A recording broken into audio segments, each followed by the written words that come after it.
Go look at some junk.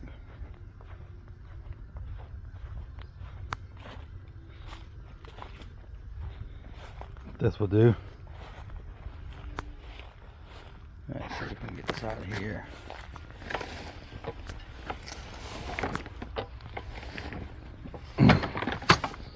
Yep. All right.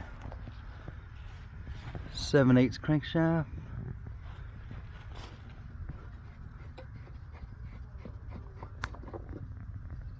It's got a little gas.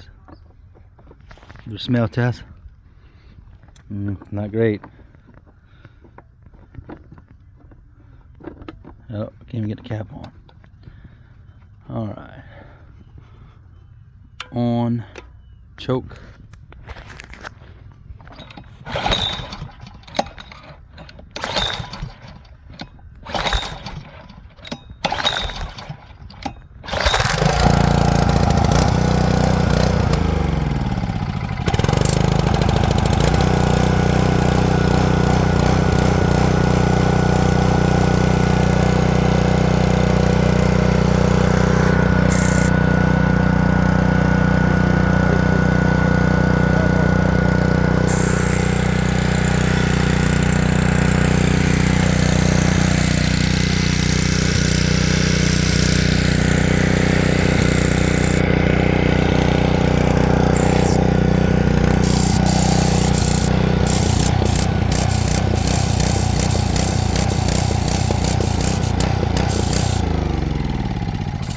We can work with that. So we have a running engine. Gonna have to change the carburetor to one with a variable throttle. Let's see what else we got.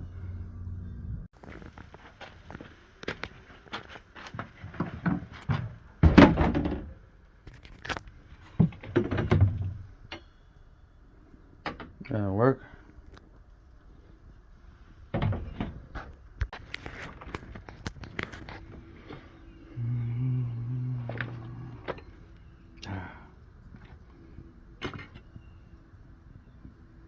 Reverse rotation right angle gearbox, 3/4 inch key shaft. That could work.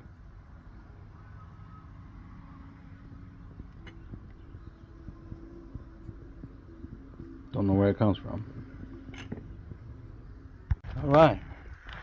Pile of parts. It was like a 2010 Mercury 4-stroke lower unit. Had very low hours on it. The story is the previous owner ran the engine out of the water, not knowing it was water cooled, cooked it. He had it in a storage for years, but supposedly it was a brand new motor, only ridden once or twice. Right angle gearbox. Don't remember where I got it from. Well, I got it from my brother. I don't know where he got it from. 3/4 inch shaft. It's a right angle. It's a reverse rotation. And side of the road special 5-horse Honda GC 160. Pretty good little engines. Gonna have to change the carburetor. Then we can make it a variable throttle. This was a pressure washer model, so it's made to run loaded the whole time. The way the carburetor link is set up, I could probably make it work. It's 20 bucks on Amazon for a new carburetor that has the right connections I need. What am I doing with this? Well, the motor has a 7/8 shaft. I'm gonna make an adapter plate. Mount this gearbox either this direction or this way. I have to get a 7/8 to a 3/4 straight coupling. Make a mounting plate to where I now have a bottom shaft, but it will be reverse rotation. With that being said, outboard motors are designed to turn clockwise. That direction. That turns clockwise. Reverse rotation means that this is now the output's now gonna turn counterclockwise. It has a forward gear and a reverse gear. They're both the same ratio. I believe they're both the same part number, same gear. So it doesn't matter which direction you run this. I can make the reverse forward and forward to reverse, which is what's going to wind up happening if I run this gearbox to the shaft. I'm going to make a coupling, special coupling to go from 3/4 down to whatever size this is. Might be a 7/16 shaft. I'm going to cut the shaft, key it, put a coupling, eliminate the water pump. And the purpose of doing that is this is going to be a homemade inboard project that's going to give me forward, neutral, and reverse, because this is a reversing lower unit. A lot of small 5 horsepower and low outboards do not have reverse. This one does have reverse. This is it's a Taihatsu. Taihatsu makes all of Mercury's small 4-stroke engines, and they're 2-strokes as well, but 2-strokes no longer made. So the purpose of this build, that 5 horsepower Merc lower unit, 9-degree gearbox, a common side shaft engine that if I blow an engine up, $140 a new engine. Whereas a bottom shaft, your cheapest option for a bottom shaft is a Predator. It's over $200 for a bottom shaft engine that I can directly bolt to this lower unit. The purpose is to make it cheap on fuel and easily repairable, replaceable. And I do have another spare lower unit as well. Not in as good shape, but I have a spare lower. The goal with this, the mini tugboat. Y'all remember a couple months back, I started a build on a mini tugboat. Still waiting on the paperwork. It's gonna be a long process for me to get the paperwork, but in the meantime, while getting the paperwork, I can start the build. It's not gonna be a fast project. It's gonna be a slow build. So the objective is, when I designed this boat, I added the keel. You see the cypress keel I added, tied into the factory hull. All that brown you see is added keel, a keel strake, because a sailboat without the trunk and the swing keel, they don't track very well. I mean, you have a traditional rudder, a tiller style rudder. When you take all that away and put a regular outboard, as soon as you let out the throttle, the boat starts turning on its own. So that was the purpose of putting the keel strake.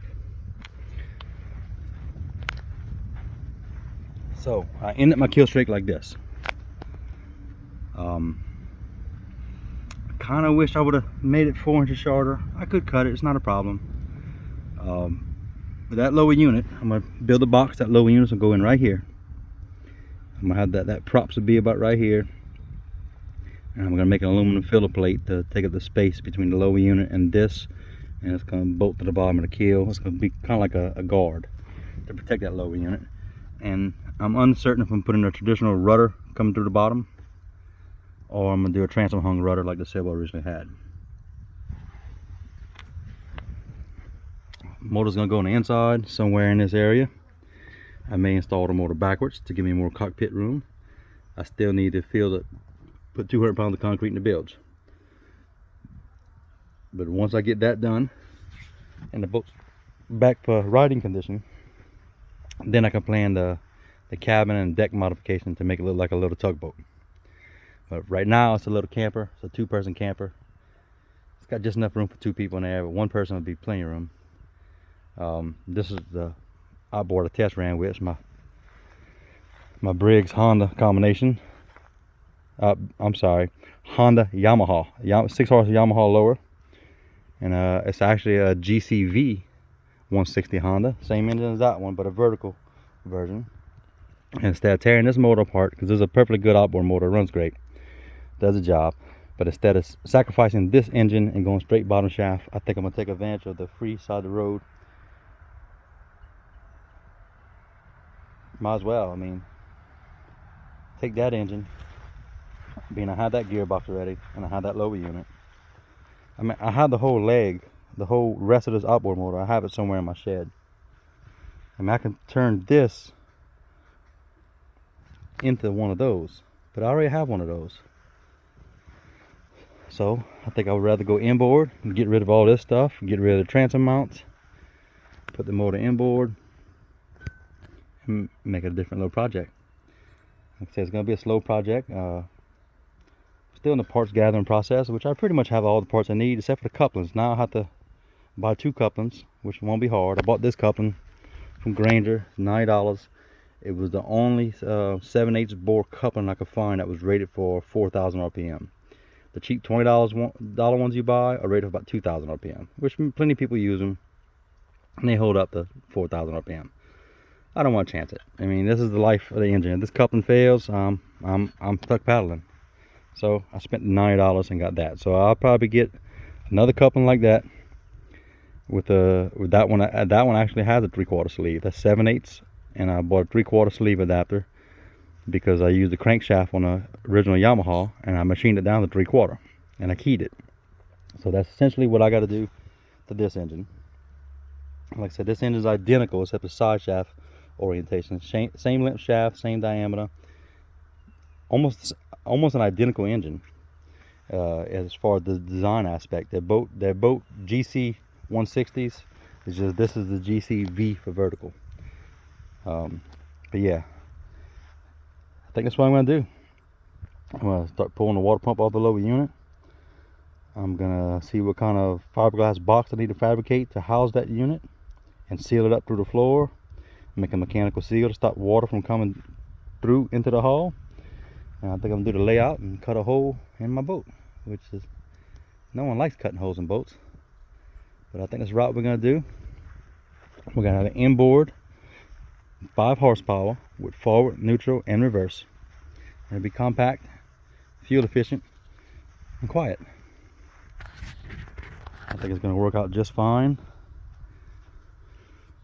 I really can't wait to get started on it. Still got plenty of projects to do. I got to clean up my yard. I got to repair my awning that Francine, big tree fell through it. Still got to do that. And I still got plans for the old Day 25. But I think next on my list is going to be this little boat. Y'all stay tuned. Like I said, months ago when I started posting about this boat, my plans was a miniature tugboat, or like a little trawler style, just a miniature, something that one person can go out, you can spend the night, you have a little kitchen, a little bathroom area, and a place to get out the weather, a place to sleep. And this engine is a 5 horse. At quarter throttle, I reached the hull speed is about 5 miles per hour, 5 to 6 miles per hour. I can do that at quarter throttle with the 5 horse. Anything past, say, half throttle and up, there's no gain in speed, it just squats more. That's typical displacement sailboat hulls. That's how they react with more horsepower.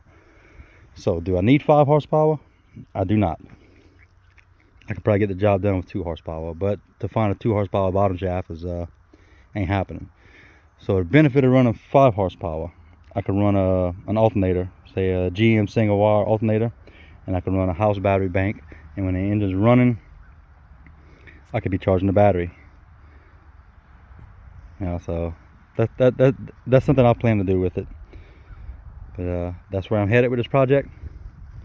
It may be a little while before I do an update. I've got a floating dock to finish building. I get my houseboat back out the water and pressure wash the bottom. I still got to do some work on the houseboat. But I am making plans for this project, made with junk that I picked up for free. Thank y'all for viewing.